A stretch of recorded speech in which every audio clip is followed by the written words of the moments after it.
As a question, how many years do you think it takes for you to, finish high school to become the doctor, say the surgeon with the sports car?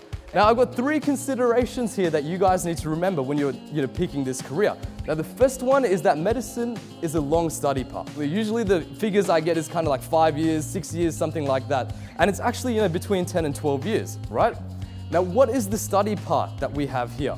This is your pathway to becoming a medical professional.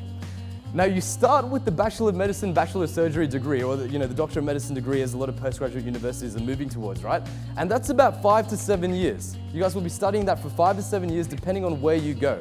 A lot of them are 5 years, UNSW 6 years, and if you do combined med at UCET or something like that, that's a 7-year program.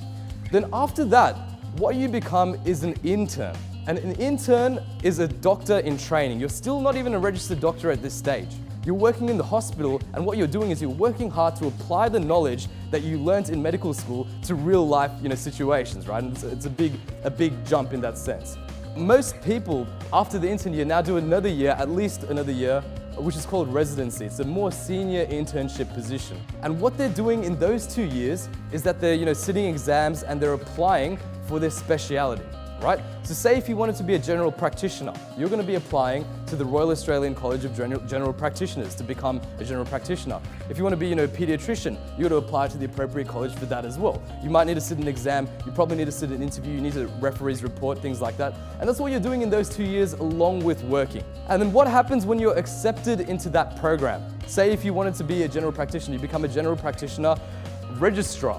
Right? So when you're accepted into the program, what you become is a registrar, and that's a consultant in training. The training programs for the specialities vary between 4 and 6 years. If you want to be a general practitioner, that's a 4-year program. Anesthetics, 5-year program, things like that. Well, after all of that is said and done, that's when you become your consultant. Right? Now, if you guys can add up the maths quite quickly, 5 plus 1 plus 1 plus 4 is 11 years. Pretty much the minimum amount of time that you guys should expect to take once you finished high school to become that, surgeon with a sports car or whatever you wanted it to be, when you got into the actual medical profession, right? Now, the average general practitioner earns between $200,000 and $300,000 a year. So that's just a benchmark kind of figure, right? So that's in terms of pay. So even though the study path is quite long, you're being, comfortably remunerated the whole way through.